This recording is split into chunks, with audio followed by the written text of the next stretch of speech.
journal saying Huawei is advancing to catch up to your highest level chips? There's no question that Huawei is one of the most formidable technology companies in the world. And they're incredible in computing, they're incredible in networking technology and software capabilities, all of the essential capabilities to advance AI. And they've made enormous progress in the last several years. Whatever policy the administration puts together really should enable us to accelerate the development of AI, enable us to compete on a global stage. How far? Can I just one more? Like, how far behind do you think China is? China is not behind. Anybody who's ahead of you? China is right behind us. I mean, we're very, very close. But remember, this is a long term. This is an infinite race. There's no, in the world of life, there's no 2 minute end of the quarter. There's no such thing. And so we're going to compete for a long time. And just remember that this is a country with great will, and they have great technical capabilities. 50% of the world's AI researchers are Chinese, and so this is an industry that we will have to compete for. Huang will be visiting the White House. Well. What's going on, everybody? It's Professor Zeus, and I'm back with another video. If this is your first time at the channel, just know I greatly appreciate you for stopping by. It's like a lot of you guys are watching these videos, and you guys aren't subscribing. Go ahead and hit subscribe. We're taking it to 2,000 subscribers. We're taking it the humble route. That really helps out the channel. So we are looking again at the AI race. We just saw NVIDIA CEO Jensen Huang. He's been making waves on Capitol Hill. You guys have seen my previous videos about him.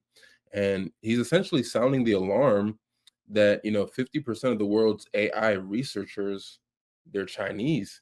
And he's essentially urging the United States to reskill and refocus how everyday citizens are looking at AI, because there's an infinite game that's going on, which he alluded to.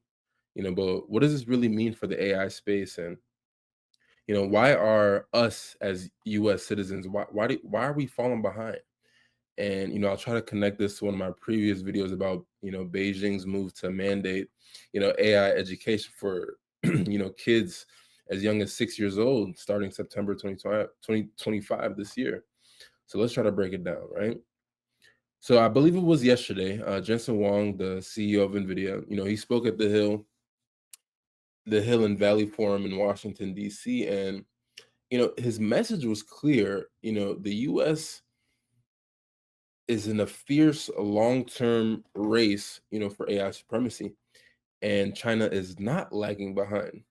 He was emphasizing that, China is essentially right behind us with a talent pool that dominates the global AI research landscape. And he pointed out that, like 50% of all AI researchers globally are Chinese. And that type of statistic, that should make, most policymakers sit up and really try to figure what's going on. But he talks about this infinite race. What essentially is he really talking about? To me, the infinite game is a concept Wang or Jensen, he borrows from, game theory. The difference between an infinite game and a finite game is that with a finite game, you have a clear winner and an endpoint. But with the infinite game, there's no finish line. It's about staying in the race, always being able to adapt and, outpacing competitors, for a long period of time. And, Jensen, he's warning is that, AI, it's not just like a 40-yard dash or like a sprint or anything like that. It's a marathon where the United States cannot afford to just take the back burner on. And he's really urging a lot of Americans to invest in reskilling its workforce, from engineers to factory workers, to keep up with the AI revolution. Why is he saying this? Because China's massive pool of researchers and their aggressive strategy when it comes to AI are closing the gap between us and them extremely fast. Again, we can talk about China's approach. In one of my previous videos, I covered how the Beijing education municipality mandated that starting September 25, children as young as 6 years old will begin learning AI concepts in school. And this isn't just about coding, it's about fostering and understanding AI literacy, critical thinking, and problem solving from an extremely young age. And you guys saw my other video not too long ago with Mark Zuckerberg, how he's approaching his kids and tech. They're learning about tech from the global scale, about learning the different facets around tech, like government, civics, all those different things around tech, while China is really just focusing on AI literacy and a bunch of other skills, right? And by integrating AI into their curriculum, China is essentially aiming to build a generation that's so fluent in the technology that everybody sees is going to reshape the world. And if you compare that to the United States, a lot of our STEM education is robust, but in some areas it's inconsistent, right? And AI specific training is often limited, to higher education or private initiatives. So it's not like a public school type of thing. But why does this matter? China's early AI education, their push for this means they're cultivating a massive talent pipeline, and they already have 50% of the AI researchers globally are already Chinese. So they're just really trying to reinforce that pipeline coming out of China. So by the time these kids hit the workforce, they'll have over a decade of AI exposure. Now, if you look at the United States, our education system is slower to adapt. So some schools, offer coding or robotics, but there's no national mandate for AI literacy. Now, this obviously is going to create a gap, not just in technical skills, but in cultural familiarity with AI as a tool. And we have to stop thinking of AI as a product. Think of it rather as a feature. So if you're coming out with products and different things like that, don't let AI be the product. Just let it be a feature. Create a strong product. That's a different video, but Jensen's point is about reskilling. It's not just about, training coders. It's about equipping everyone, teachers, tradespeople, you name it, to work alongside AI. Now, if we look again back to what he was saying about 50% of AI research are Chinese, China has heavily invested in AI research with state-backed programs and top universities like Tsinghua and Peking, producing, cutting-edge work. And companies like Huawei, I don't even know how to say it. My pronunciation of these, names and stuff like that's not great. But the Chinese or the chip making company Huawei, Jensen was calling them, one of the most formidable tech companies in the world, and they're developing AI chips just like Nvidia. And at the same time, the US still leads in innovation. Obviously, we have OpenAI, we got Google, we got Nvidia, but its share of global AI talent is shrinking. Like, it's getting smaller. And why is that? Part of it is scale. China's population and centralized education system, it gives its numbers of people an advantage. But obviously there's more to it. To be critical and fair, why are US citizens falling behind in this AI race? First is a cultural factor. In the United States, tech careers are obviously celebrated, but they're also seen as a niche. Not every kid wants to grow up dreaming about a data science, dreams about becoming a data scientist or a machine learning engineer, different things like that. And not every school has the resources to teach advanced STEM. Secondly, our policy really takes a while before it gets implemented. The US government has increased AI funding, but it's fragmented compared to China's top-down approach. And then there's brain drain, brain rot.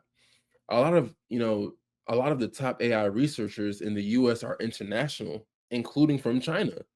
And, some return home or work for global firms, which essentially dilutes the United States talent pool. But it's not all, doom and gloom, because, the US has strengths that China really can't match. We have a culture of innovation. We've got world-class universities and a private sector that drives breakthroughs. And Jensen's call to, reskill, it's a wake-up call, not a defeat. Programs like, Google's AI certifications, community college tech boot camps, and initiatives from groups like code.org or Udemy, they're stepping it up. But scaling these to match China's ambition will take real time and consideration. Now, if we look at the other side, right, China's approach has risks. A state-driven system can, stifle creativity, and heavy-handed policies might prioritize quantity over quality. The U.S., with our open market and academic freedom, we're able to foster the kind of, disruptive innovation that created a ChatGPT or, NVIDIA's GPUs. But freedom alone won't win this infinite game that Jensen's talking about. He's warning that, without investing in people through education, training, and policy, the US has a serious risk. So, what does this mean for the AI space? Jensen being at Capitol Hill, it just shows that AI is not just a trend in technology, it's a geopolitical and economic battleground. China's talent is going to surge, and education mandates, they're signaling a long-term strategy to dominate. Now, the U.S. might counter with our own playbook, double down on education, streamline AI policies, and make reskilling a national priority. Because if we don't do that, the gap that we currently have could widen, not just in research, but in AI's real-world impact, jobs, industries, as well as global influence. So Jensen, his message, I mean, it's a reality check. The AI race is infinite, and the US cannot afford to just coast and float on by while everybody else is doing what they're doing. China's 50% researcher statistic of being, half of the, global population in AI researchers, and Beijing's AI education mandate for 6-year-olds show that these guys are playing the long game. And the US, we have the talent, we have the innovation to lead, but we need to act, and we need to act now. But let me know what you think. Should the US mandate AI education like China? And how can we reskill for the infinite game? Drop your thoughts in the comments. And, if you missed my video on Beijing's AI education plan, I'll try to link it in the description. Hit that like button, subscribe, and let's keep this conversation going. And never, ever forget, it's you and diverse information, application, execution. Until next time, peace.